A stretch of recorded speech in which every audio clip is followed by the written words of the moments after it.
우리 옆에 계시는 분들하고 한번 인사 나눌까요? 하나님은 당신을 사랑합니다. 네.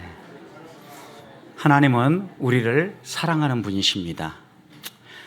그래서 우리를 위해서 아들을 내어주셨고 또 그 아들 대신 성령님을 보내주셔서 오늘 우리가 이 세상을 살아가는데 신나게 우리 주님의 발자취를 따라 살아가도록 인도하시는 분이십니다. 우리 주님이 우리에게 가르쳐 주시는 말씀, 복음을 요약하라면 사랑으로 요약할 수 있습니다. 또 하나님의 백성을 부르시고 출애굽한 이스라엘 백성들에게 시내산에서 주신 하나님의 백성의 도리도 요약하라면 역시 사랑입니다. 그래서 이런 하나님의 사랑을 가슴에 새기고 이 사랑에 젖어 살아가는 사람이 행복한 신앙생활을 하는 사람입니다. 성도의 행복은 하나님 사랑으로부터 흘러나온다라는 겁니다. 하나님의 사랑을 만끽하고 내가 정말 하나님의 사랑을 마음껏 누리고 있는 사람이라고 느끼는 사람이 행복한 성도이고 그 행복을 이웃들과 나누면서 이 사회를 변화시켜 나아가는 하나님의 사람이라는 말씀입니다. 그렇지만 이런 하나님의 사랑을 느끼지 못하고 하나님이 왜 나에게는 김 집사님에게 주셨던 그거 왜 안 주시고 또 나에게는 이렇게 홀대하시는가 라는 이런 서운한 심정이 생기면 신앙생활이 재미없습니다. 주일 예배도 재미없고 또 하나님 앞에 나와서 헌신하고 살아가는 것도 별로 재미없다라고 느끼고 이런 신앙생활이 반복되다 보면 그 다음 원망이 나오고 불평이 나오고 결국에는 교회와 멀어지는 이런 신앙생활을 하게 된다는 겁니다. 여러분, 근데 신앙생활만이 아닙니다. 우리의 사회생활도 마찬가지입니다. 우리가 살아가는 이 사회가 나의 든든한 버팀목이 되어주고 나의 든든한 보호막이 되어준다라고 생각하는 사람은 사회에 대해서 고맙게 생각하며 살아갑니다. 사회생활이 신납니다. 행복합니다. 그런데 사회가 나에게 아무것도 해주는 것도 없으면서 나에게 책임만 요구하고 또 세금만 내라 이렇게 여기는 사람은요, 사회에 불만이 많아요. 그래서 사회에서 어떤 일들이 진행돼도 그 모든 일들이 마음에 안 들어요.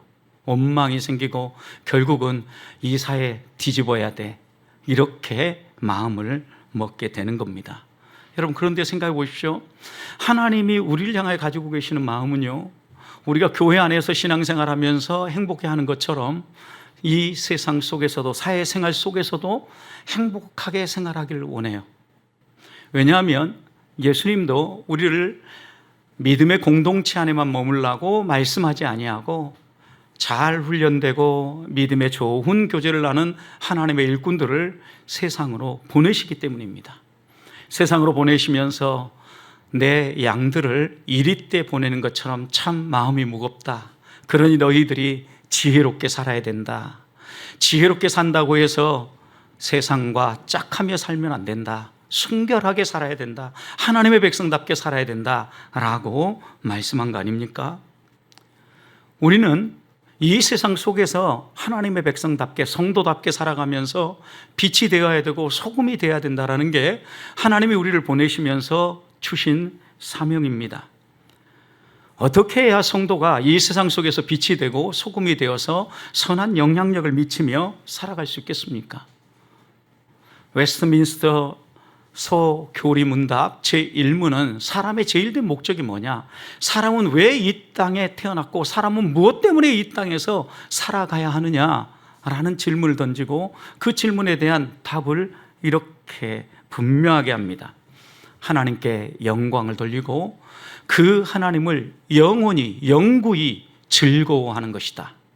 여러분, 하나님께 영광을 돌린다는 게 무슨 의미입니까? 하나님이 영광스럽지 않기 때문에 영광을 돌리라는 게 아닙니다. 하나님의 영광이 조금 부족하니까 우리들이 영광을 보태서 하나님을 더 영광스럽게 만들어 드리자, 이런 의미도 아닙니다. 하나님은 이미 충분히 영광스러운 분이십니다.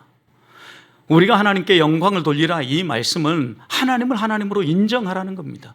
하나님이 너희의 삶의 주인이시고 너희 삶을 책임지시며 너희 삶을 이끌어가는 분이라는 것을 드러내 보이며 살라는 겁니다. 내 지혜와 내 힘과 내 능력으로 사는 것이 아니라 나는 죽고 내 안에 그리스도가 살아계신다라는 것을 보여주면서 살라는 것입니다. 여러분, 이렇게 살다 보면 하나님이 내 삶을 통하여서 이루시는 것들, 내가 땀 흘려 수고할 때 이 수고한 열매들이 맺히게 하시는 하나님의 손길을 보면서 어때요? 기쁨이 생겨요. 즐거움이 생겨요. 그래서 하나님께 영광을 돌리는 사람은 그 하나님을 영원히 즐거워하면서 살 수 있게 되는 거예요. 하나님의 영광을 알지 못하고 하나님께 영광을 돌리는 삶을 살지 않은 사람은요, 하나님을 즐거워할 수도 없다라는 말씀이에요. 여러분, 우리가 어떻게 하나님을 이 땅 가운데서 드러내 보이면서 살 수 있겠습니까? 하나님을 사랑하는 것, 하나님을 의지하는 것, 이 모든 것들은요, 사랑으로 요약되어져요. 하나님 사랑을 우리가 한다라는 것은 세상 속에 나가서 이웃을 사랑한다는 의미이기도 해요. 하나님을 사랑하는 것처럼 이웃도 사랑하라는 것이 하나님의 뜻이고 하나님의 마음이에요. 그러니 성도는 이 세상에서 빛과 소금으로 살아가면서 마음껏 사랑하는 사람이 성도다, 이렇게 정의할 수 있는 겁니다. 오늘은 어린이 주일입니다. 예수님은 누구보다도 어린이를 사랑했습니다. 어린이가 내게 오는 것을 금하지 말고 또 너희는 그 어린이들을 보면서 그 어린이를 통하여서 너희의 신앙을 점검해라, 이렇게 얘기했습니다. 우리의 신앙을 점검하라는 말이 무엇입니까? 천국이 이런 사람의 것이다 라고 이야기하면서 어린이를 보면서 어떤 사람이 천국 백성답게 사는 것인가를 배우라는 거죠. 부모를 의지하고 부모를 따라서 순종하며 살아가는 그 모습을 보면서 너희도 하나님 아버지를 의지하고 그분만을 붙들고 그분의 말씀을 따라 살아가라. 이런 사람의 천국이 예비되어졌다, 분명하게 말씀하는 겁니다. 부모가 자녀를 내 것이라고 생각하면서 온갖 문제들이 생기지 않습니까?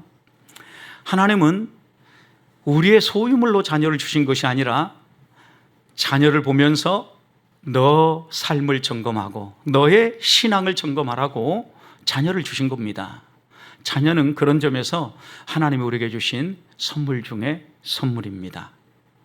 자녀를 보면서 다시 한번 나의 삶을 점검하고 나는 얼마나 하나님을 의지하고 따라가고 있는가 살피면서 자녀와 더불어 하나님을 잘 섬기는 믿음의 가정을 세우라고 어린이 주일이 있는 겁니다. 이미 여러분의 자녀들이 많이 컸을 것으로 생각을 합니다. 이제는 그 자녀들뿐만 아니라 손주들을 보면서 행복해 하실 겁니다. 그렇지만 여러분 생각해 보십시오. 자녀의 믿음이 손주들에게로, 또 손주들의 믿음이 증손주들에게로 내려가는 모습을 볼 때 우리 안에 행복이 있지 않겠습니까? 어떻게 이런 일이 일어나겠습니까? 적어도 우리의 신앙이 하나님 앞에서 올바로 서서 하나님이 우리에게 맡겨주신 의무와 책임이 무엇인가를 바로 알고 하나하나 실천해 갈 때 이런 믿음의 대를 이어서 내려갈 수 있다는 것입니다. 내 아들, 내 딸이라고 생각하는 순간 모든 것들이 무너지기 시작합니다. 목사님, 우리 가정에 하나님이 주셨으니까 내 딸이고 내 아들이지요. 그러면 누구 딸이고 누구 아들입니까? 라는 질문이 생길지 모르겠습니다. 여러분, 그러나 우리의 마음속에 잊지 말아야 될 것은 하나님은 우리에게 자녀를 주실 때 잘 관리하라고 맡겨주신 것이지 우리의 소유물로 주신 게 아니라는 것입니다. 내 딸, 내 아들이라고 생각하는 순간 모든 문제가 발생하기 시작해요. 하나님의 아들이고 하나님의 딸이라고 생각해야 어린 생명도 존중할 줄 알고, 아직 말을 하지 못한다고 해도 이 아이의 뜻이 무엇일까를 생각하고 하나님이 원하신 게 무엇일까를 생각하고 이 아이를 양육할 수 있다는 말씀입니다. 그래서 부모에게 책임이 있고 자녀의 도리가 있는 겁니다. 바울은 에베소서 6장 1절부터 4절 말씀을 통하여서 부모가 자녀에 대해서 어떻게 하라고 얘기합니까? 또 자녀가 부모에 대해서 어떻게 하라고 얘기합니까? 적어도 자녀는 부모에 대하여서 내 부모에게 순종하라. 순종하는 게 자녀의 마땅한 의무이고 책임이라는 겁니다. 그리고 순종할 뿐만 아니라 내 아버지와 어머니를 공경해라. 그래야만 이것이 약속이 있는 말씀이 되어진다. 어떤 약속입니까? 이 땅에서 잘되고 장수하도록 하나님이 약속하신 복은 내 부모를 부모로 알고 제대로 섬길 때 주어진다. 약속하셨습니다. 이런 복 다 누리고 계시죠? 또 자녀들에게 이렇게 부모를 공경하고 순종하라고 말씀하실 뿐만 아니라 부모도 자녀에게 해야 될 의무와 책임이 있다는 겁니다. 그게 무엇입니까? 자녀를 노엽게 하지 말라고 했습니다. 부모라고 해서 자녀를 내 소유물처럼 생각하고 화나게 만들지 말라는 겁니다. 여러분, 함부로 대하면 아이들도 짜증 부리고 자기들의 마음 가운데 이해가 되지 않으면 성질을 부리면서 폭발을 합니다. 여러분, 이 얘기는 우리 아이들도 어리고 내 손아귀에 있고 내 힘으로 다스릴 수 있다고 생각해서 함부로 대하지 말라는 겁니다. 이 아이가 곁길로 가고 잘못된 길로 갈 때 어떻게 하라는 겁니까? 설명하고 훈계하고 양육하라는 거예요. 그래서 에베소서 6장 4절 보면 부모가 자녀를 노엽게 하지 말 뿐만 아니라 주의 교훈과 훈계로 양육하라고 당부하고 있는 겁니다. 주의 훈계와 교훈이 무엇입니까? 하나님의 말씀, 하나님의 법도로 이 아이를 양육하라는 것. 하나님의 법도는 분명합니다. 하나님의 형상을 따라 지음받은 하나님의 자녀입니다. 내 것이 아닙니다. 잠시 우리에게 위탁하고 맡겨주셨을 뿐입니다. 그러니 생각해 보십시오. 이 자녀가 우리 가정에 왔다는 것만으로도 얼마나 행복합니까? 여러분, 오늘 우리 사야 안고 기도했는데 우리 사야를 안고 오는 부모의 얼굴을 보십시오. 행복하지 않습니까? 여러분, 하나님 우리에게 주신 선물이에요. 이런 마음이 변치 않아야 돼요. 하나님이 약속의 자녀로 우리에게 선물로 주셨는데 또 잘 다스리고 잘 관리하라고 했는데 아이들이 성장하면서 사춘기를 지나고 이 아이들이 자기의 뜻을 주장하기 시작하니까 내 뜻대로 안 된다고 언어적 폭력, 물리적 폭력 행사하면서 내 마음대로 움직이기 시작하니까 우리 사회에 수많은 문제들이 발생하고 있는 겁니다. 자녀들의 문제는 전적으로 역기능적 가정에서 나온다는 거 아닙니까? 여러분, 이 이야기가 남의 이야기가 아니라 오늘 우리들의 이야기라고 하면 다시 한 번 더 우리는 자녀에 대한 부모로서의 의무와 책임을 다하고 있는가, 이 어린이 주일 다시 한번 점검해야 합니다. 진리의 말씀으로 자녀를 양육하고 하나님의 사람으로, 하나님의 일꾼으로 세우기 위하여서 기도하며 나아가는 성도들이 되기를 소망합니다. 자, 그렇다고 하면 우리 성도가 이 세상 속에 들어가서 빛과 소금으로 마땅히 감당해야 될 책임과 의무는 무엇입니까? 오늘 말씀은 우리들이 이 세상 속에서 마땅히 해야 될 의무와 책임을 잊지 말고 잘 감당하라고 얘기하는데, 첫 번째 성도의 의무와 책임은 생명을 존중하는 것입니다. 여러분, 28절 29절을 보십시오. 소가 남자나 여자를 받아서 죽이면 그 소는 반드시 돌로 쳐 죽일 것이요 그 고기는 먹지 말 것이며 임자는 형벌을 면하리라. 그러나 소가 본래 밟는 버릇이 있고 그 임자가 그로 말미암아 경고를 받았지만 단속하지 아니하면 남녀를 막론하고 받아 죽이면 그 소는 돌로 쳐 죽일 것이요 그 임자도 죽일 것이니라. 여러분, 이런 얘기죠. 소가 그냥 가서 사람을 받아서 남자든 여자든 죽이면 이 소는 어떻게 하라는 거예요? 죽이라는 거예요. 돌로 쳐서 죽이라는 거예요. 그런데 이 소가 평소에 받는 버릇이 있습니다. 그러면 주인은 그것에 이미 경고를 받았으니까 단속해서 더 이상 이 소가 받지 못하도록 다스리라는 거예요. 그런데 이걸 하지 않으면 또 이런 소가 나가서 들이받으면, 그리고 사람이 죽으면 소만 죽일 게 아니라 그 임자도 죽이라는 거예요. 여러분, 이 말씀 속에는 생명에 대한 존중이 들어 있습니다. 생각해 보십시오. 이 당시에 소는 매우 중요한 노동의 수단이었을 뿐만 아니라 운반의 도구로 사용되어졌어요. 경제적 가치도 상당했어요. 그래서 소를 가정에 소유한다는 것만으로도 매우 행복한 일이었어요. 그런데 이런 소가 사람을 들이받으면 죽이기 쉽지 않았을 거예요. 여러분, 그런데 하나님은 이런 소를 돌로 쳐 죽이라고 이야기를 합니다. 분명하게 말씀하시는 게 있어요. 왜 소를 쳐 죽여야 합니까? 그리고 이렇게 죽였으면 고기라도 맛있게 먹어야 되지 않습니까? 그런데 고기도 먹지 말래요. 절대 먹으면 안 된다라는 거예요. 여러분, 이런 이해를 하는 것은 소가 무슨 마음이 있어서, 또 소가 무슨 판단력이 있어서, 어떤 분별력이 있어서 행동을 하냐고, 원래 소가 뭐 그럴 수도 있는 거 아니냐고 이렇게 말할 수 있습니다. 여러분, 그러나 소는 사람을 들이받고 사람을 죽이도록 창조되지 않았어요. 더 쉽게 표현하면 소를 이렇게 처형하라는 것은 소가 소의 자리에 있지 아니하고 창조의 질서를 깨트리는 거예요. 동물이 사람을 들이받아서 죽이는 것은요, 물어뜯는 것은요, 하나님이 허락하신 창조의 질서가 아닙니다. 소가 사람의 생명을 해하면 반드시 그래서 그 소는 돌로 쳐 죽이라는 것이고, 또 이렇게 돌로 쳐 죽일 때 여러분, 그 당시에는 왕을 대적하거나 신을 대적하는 경우에만 돌로 쳐 죽였다 그래요.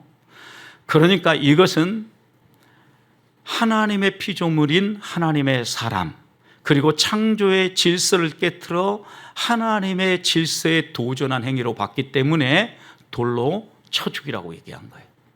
또 돌로 쳐 죽일 때 예를 들어서 가양동 사람을 이 소가 들이받아서 죽였다. 그러면 가양동 사람을 다 모읍니다. 그리고 가양동 사람들이 보는 앞에서 돌팔매질을 해서 이 소를 처형하라는 거예요. 이 얘기는 여러분, 창조 질서를 깨고 생명의 피를 흘리면 그 땅이 오염됐다라고 성경은 설명합니다. 그래서 모든 사람이 보는 앞에서 이 죄를 지은 소를 처형함으로 그 땅의 오염을 씻어내라는 거예요. 공개적으로 그 땅을 깨끗하게 정화하고 사회를 안전하게 관리하라는 말씀이에요. 여러분, 결국 이 말씀을 보면 하나님은 생명의 소중함을 생각하고 하나님이 창조하고 하나님이 허락하신 창조의 질서를 깨트리지 말라고 분명히 말씀하는 거예요. 또 보십시오. 이 소가 들이받는 버릇이 있으면 그 주인은 이 소를 관리해야 된다는 거예요. 단속해야 된다는 거예요. 만약 그렇게 하지 않으면 주인도 죽이라는 거예요. 여러분, 이건 좀 억울해 보이지 않습니까? 소가 나서 들이받았는데 소 값을 물어주는 것은 이해가 되지만 소 주인까지 죽이라는 것은 이건 너무하는 거 아니냐, 이렇게 생각이 들 수 있습니다. 여러분, 그런데 생명을 존중하는 마음을 가지라는 분명한 경고인데, 여러분, 소가 자꾸 들이받으면, 그리고 또 과거에 그런 전력이 있으면 사람도 들이받을 수 있다는 것을 생각해야 된다는 거예요. 분명히 이건 과실치사지만 과실치사 가운데도 살인 방조에 해당된다는 거예요. 여러분, 이 소가 자꾸 들이받아서 문제를 일으킬 가능성이 있다고 얘기하면 그러지 못하도록 다스리고 관리해야 될 책임이 주인에게 있는데 그 관리를 못함으로 이 소가 가서 들이받았으니까 이건 살인 방조죄에 해당돼서 이도 똑같이 처형하라는 거예요. 이것은 이웃의 생명을 너의 생명처럼 소중하게 생각하고 이웃의 재산을 너의 재산처럼 소중하게 관리하라는 하나님의 말씀입니다. 생명을 존중히 여기는 마음이 우리 안에 살아가며 우리 사회는 버팀목이 무너져버린 것과 마찬가지입니다. 하나님은 한 사람의 생명을 천하보다 귀히 여기십니다. 그래서 어린이 주일, 우리 어린아이들의 생명도 귀히 여겨야 되고 하나의 완전하고 건강한 인격체로 대해야 될 뿐만 아니라 이들의 소원과 이들의 꿈이 펼쳐질 수 있도록 우리는 그들을 위하여 필요한 것을 제공하고 섬겨야 될 의무와 책임이 있는 것입니다. 또 이웃의 생명을 보존하기 위해서 내가 해야 될 일이 무엇인가를 생각하고 나의 부주함으로 말미암아 이웃의 생명이 해를 당하지 않도록 관리해야 되는 것입니다. 생명을 존중하고 하나님의 창조 세계 질서를 보존하는 것, 하나님의 뜻입니다. 성도에 마땅한 의무이며 책임입니다. 한 주간을 그렇게 살아가는 성도들이 되시기를 주님의 이름으로 축복합니다. 두 번째, 33절과 34절을 보면 관리자의 의무, 다른 말로 표현하면 청지기의 사명을 감당하라 라는 말씀입니다. 33절을 보십시오. 사람이 구덩이를 열어두거나 구덩이를 파고 덮지 아니하므로 소나 나귀가 거기 빠지면 그 구덩 주인이 잘 보상하여 짐승의 임자에게 돈을 줄 것이요 죽은 것은 그가 차지할 것이니라. 여러분, 어떤 사람이 공사를 하다가 구덩이를 팠습니다. 여러 가지 목적이 있어서 구덩이를 팠겠죠. 여러분, 그런데 그 구덩이를 팔 때 이 구덩이에 옆집 아무개 소가 좀 빠져 죽었으면 좋겠다 이러면서 구덩이를 판 사람 있습니까? 그런 사람 없어요, 여러분. 그러니까 이 구덩이를 팔 때 아예 그런 목적과 의도를 가지고 파지 않았다고 하면 여러분, 그 구덩이에 어떤 동물들, 짐승들이 빠져 죽었다면 아무런 책임이 없다고 해야 되지 않겠습니까? 여러분, 그런데 전혀 의도하지 않았다 할지라도 사고가 발생하지 않도록, 안전사고라고 하는 이런 사고가 발생하지 않도록 관리해야 될 책임과 의무가 있다, 이렇게 말씀하는 겁니다. 여러분, 우리가 맡아서 하는 일들이 이웃에게 피해가 되거나 이웃에게 손해를 입히는 일이 되지 않도록 자기가 맡아서 하는 일, 자기가 관리하는 일, 책임을 다하라는 말씀입니다. 그리고 만약 너가 제대로 관리하지 못해서 이웃이 죽거나 다치는 일이 생기면 반드시 어떻게 하라는 거예요? 배상하고 보상하라는 거예요. 우리에게는 사람과 동물들의 생명과 권리를 지켜줘야 될 의무와 책임이 있다, 이렇게 이야기하는 겁니다.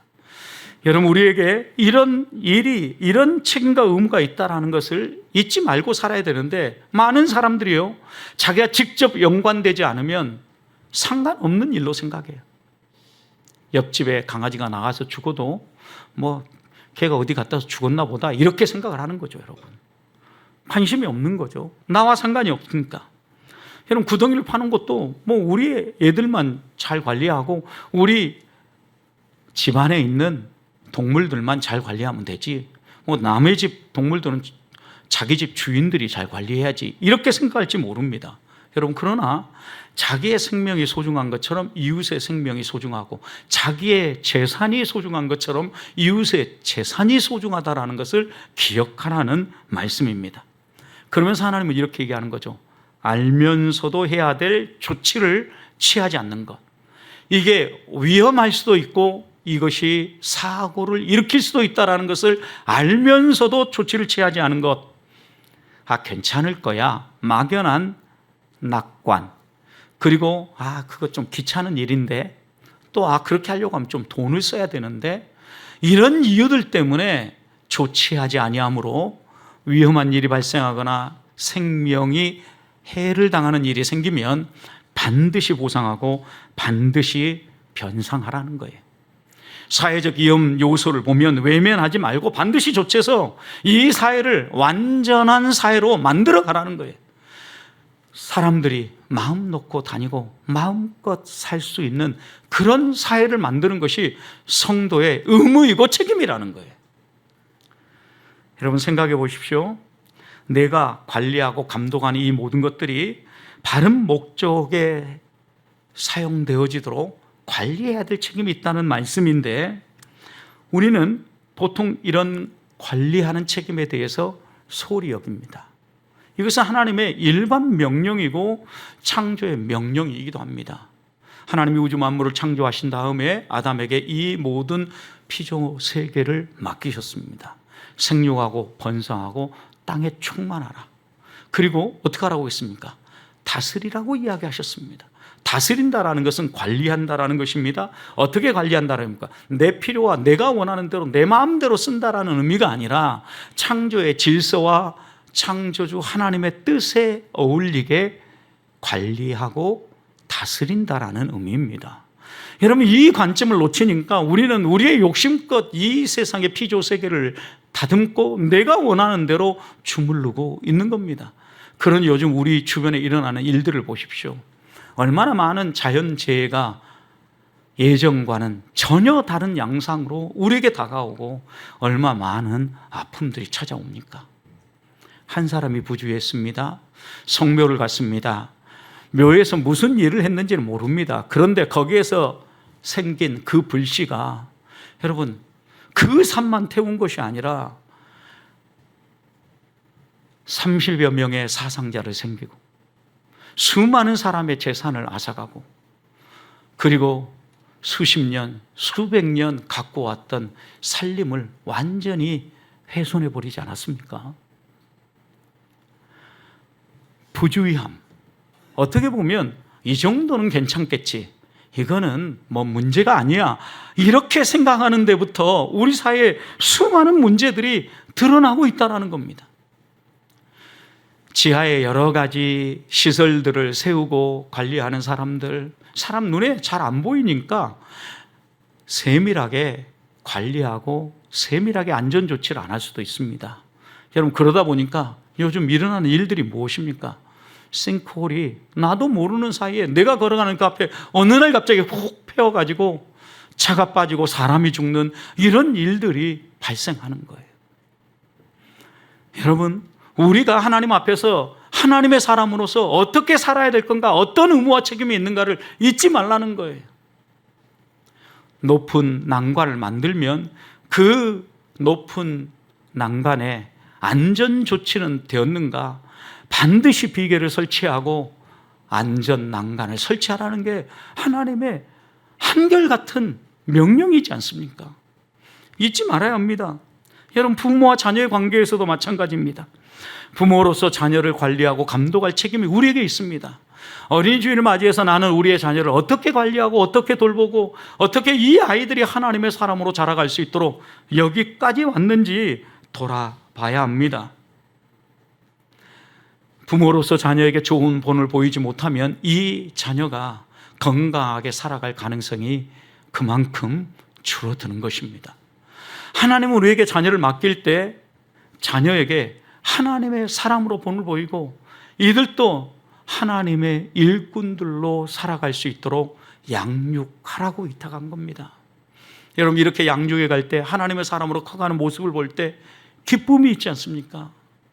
전혀 생각지도 못했는데 하나님께 영광을 돌리고 헌신한 아이들을 보면서 기쁨이 있지 않습니까? 시키지도 않았는데 청년들이 가서 돕고 노인들, 홀몸 어르신들을 돌아보고 섬기며 돌아오는 모습, 그걸 보면 행복하지 않겠습니까, 여러분?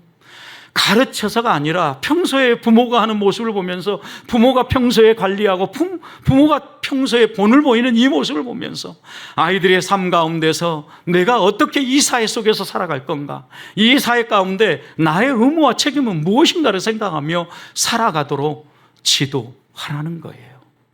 사랑하는 성도 여러분, 우리는 청지기로 이 세상에 보냄을 받았습니다. 재물도 맡겨주셨고 재능도 맡겨주셨고 시간도 맡겨주셨고 우리에게 모든 것을 맡겨주셨습니다. 이것을 통하여서 이 사회를 하나님이 기뻐하시는 사회로, 그리고 모두가 더불어서 행복하게 살아갈 사회로 관리할 책임을 맡겨주신 것입니다. 하나님 앞에서 우리가 우리 주변의 사람들을 보고 우리 주변의 환경들을 볼 때 그냥 지나치지 마십시다. 한 주간을 살아가면서 구체적으로 이런 위험 요소를 보면 공익 정신을 발휘해서 신고도 하고 또 직접 내가 힘을 써서도 안전하게 바꾸고 또 이 사회가 좀 더 행복한 사회, 안전한 사회가 될 수 있도록 신앙생활에 가는 성도들이 되시기를 주님의 이름으로 축복합니다. 마지막입니다. 29절 보십시오. 소가 본래 받는 버릇이 있다 그랬어요. 본래 받는 버릇. 36절도 보십시오. 그 소가 본래 받는 버릇이라 그랬어요. 여러분, 본래 받는 버릇이란 게 뭐예요? 본성이에요, 본성. 기질이에요, 기질. 이런 본성, 이런 기질을 가진 소가 있을 수 있다라는 거예요. 그럼 어떡하라고 얘기합니까? 29절 다시 보십시오. 그로 말미암아 임자는 경고를 받았으니까 어떡하라고요? 단속해라 이랬어요, 여러분. 단속. 여기 단속이라는 단어는 무슨 의미냐면요, 가시 울타리를 쳐서 넘어가지 못하도록 보호하라는 거예요. 여러분, 단속해야 되는데 단속하지 않으면 어떻게 해요? 그 동물만 죽인 게 아니라 누구도 죽어라, 너도 죽는다, 이렇게 얘기한 거예요. 여러분, 이 말씀을 통해서 우리가 다시 한번 생각해야 됩니다. 어떻게 보면 오늘 우리 사회의 살인이라든가 어떤 신체적 피해를 주고 거대한 손해를 입히는 일들은요, 국가가 법으로 통제를 하고 다스립니다. 우리가 그런 일들을 굳이 하지 않아도 되도록 우리가 개인적으로 복수심을 가지고 보복하거나 복수하지 않도록 국가가 사회 공의를 세우고 정의를 세우는 차원에서 이 모든 일들을 해 나아갑니다. 여러분, 그런데 왜 이런 말씀을 우리에게 주실까요? 오늘 우리가 그러면 할 일은 없는 겁니까? 본래 받는 버릇이 있다 그랬어요. 본성이에요, 본성. 여러분, 그러면 우리에게 어떤 본성이 있는가 한번 생각해 봐야 합니다. 여러분, 우리들의 본성 가운데 아주 못된 본성이 하나 있어요. 평소에는요, 자극을 받지 않으면 아주 얌전해요. 아주 멋져요. 근데 누가 자극을 하고 한번 콕 찌르면 어떻습니까? 이 본성이요, 사나운 맹수로 변해가지고 막 공격하고, 그 다음 할 말 못할 말 뿐만 아니라 폭력까지 행사합니다. 우린 이것을 부패한 인간의 본성이라고 이야기를 합니다. 어떤 특별한 사람에게만 부패한 이런 본성이 있는 것이 아니라 저에게도 있고 여러분 모두에게도 있어요. 그러니까 한번 생각해 보십시오. 어느 날 갑자기 여러분의 성질을 돋우고 누군가가 자극을 하면서 쿡 찔러 보십시오. 그러면 그 다음 어떻습니까? 막 끓어오르죠. 끓어오른데 이 끓어오름을 단속하지 않으면 어떤 일이 벌어집니까? 험한 언어적 폭력, 물리적 폭력, 그 다음에 상대에게 손해를 입히는 일까지 나아가게 되는 거예요. 그래서 단속하라는 게 단속. 가시 울타리를 쳐서 너 마음 안에 일어나는 이 흥분과 이 혈기가 넘어가지 않도록 하라는 거예요. 여러분, 가인을 생각해 보십시오. 가인은 약점이 있는 사람이었습니다. 아마 다혈질적인 사람인 것 같습니다. 혈기가 있었던 사람입니다. 또 누구보다도 자존심이 강했던 사람인 것 같습니다. 열심히 농사해서 하나님께 예배를 드렸습니다. 그런데 동생 아벨도 목양을 열심히 해서, 목축을 열심히 해서 하나님께 예배를 드렸습니다. 그런데 동생의 예배는 받아주고 형인 자기의 예배는 받아주지 않은 거예요. 화가 나기 시작했습니다. 막 끓어오릅니다. 여러분, 끓어오르는데 어떻게 끓어오르습니까? 얼굴이 울그닥불그닥해진 겁니다. 성경은 그래서 하나님이 그 가인에게 이렇게 얘기합니다. 야, 너 안색이 변한 것은 왜 그러냐? 왜 열받았어? 이렇게 하나님이 물은 거예요. 그러면서 하나님은 이렇게 얘기합니다. 너 혈기를 다스려라. 너가 죄를 다스려야지. 너가 죄를 다스려야 하면 죄가 너를 다스린다. 하나님이 이렇게 경고하신 거예요. 그런데 가인은 이 말을 그냥 흘려보내버려요. 그리고 난 다음에 가인이 아벨과 조용히 들에 함께 있을 때 동생 확 쳐 죽여버려요. 여러분 보십시오. 하나님은요, 항상 우리 안에 누구나 다 이런 약점이 있고 누구나 혈기가 확 끓어오르고 안색이 변하고 울그덕불그덕 할 수 있다는 걸 아셔요. 그리고 우리에게 이렇게 찾아오셔서 그때마다 경고하는 거예요. 너 안색 변함이 왜 그래? 왜 화내고 열받아 해? 야, 너가 그거 다스리지 못하면 죄가 너를 다스리게 돼. 조심해라. 경고하신 거거든요. 여러분, 우리는 그런데 이것을 다스리지 못하고 그냥 폭발해버리는 거예요. 그러면서 이렇게 얘기합니다. 나는 뒤끝이 없어. 쿨해. 여러분, 이미 한번 그냥 옆구리 주먹으로 한번 확 치고 난 다음에 상대방은 아파가지고 막 옆구리가 결려가지고 엄청 아파하는데, 야, 미안해. 내가 잠시 열받아서 그랬어. 나 뒤끝이 없으니까 용서해줘. 여러분, 이거는 무진장 나쁜 행동이에요. 여러분, 알면서도 안 하는 행동과 똑같은 게 더 나쁜 놈. 여러분, 그래서 성경은 뭐라고 얘기하냐면 단속하라는 거예요. 혈기가 끓어오를 때 이 혈기가 밖으로 표출되지 않도록 어떻게 하라는 거예요? 절제하고 관리하라는 거예요. 여러분, 그런데 우리는 얼마나 자주 단속하지 아니하고 그대로 다 폭발시켜버리고 하나님 앞에서 하나님, 제가 죄 지었습니다. 용서 구하고, 또 사람에게는 나 원래 그래 좀 혈기가 있어. 미안해. 이러면서 쑥 지나가 버리는. 여러분, 하나님은 이렇게 살라고 이야기하는 게 아니에요. 적어도 우리가 의무와 책임을 가지고 있다는 사실을 기억한다고 하면 이 세상 가운데에서 나의 부패한 본성이 드러나지 않도록 육신의 기회를 주지 말고 내가 하나님의 도구로, 의의 병기로 하나님 손에 쓰일 수 있도록 내 삶을, 나의 재능을, 나의 달란트를 드리라는 거예요. 하나님 앞에서 우리가 이렇게 살지 못하면요, 하나님의 영광이 드러날 수가 없어요.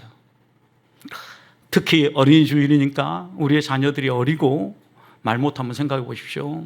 아이들이 때를 쓰면 어떻습니까? 그 다음에 일단 설득하다 안 되면 폭력이 나옵니다. 폭력이. 여러분, 내가 내 힘으로 제압할 수 있다고 생각하는 겁니다. 그러나 이 아이와 함께 같이 앉아서 울면서 이 아이에게 하나하나 설명해 보십시오. 여러분, 시간은 좀 걸릴 수 있습니다. 그러나 이 아이가 그럴 때 하나님을 배우고 우리를 보면서 마음 아파하시는 하나님의 긍휼을 보면서 아버지를 통해, 어머니를 통해 하나님을 알아가게 된다는 거예요. 하나님 앞에서 우리가 어떻게 살아야 될 것인가 다시 한 번 더 다짐하십시다. 부패한 본성에 우리를 내어주지 맙시다.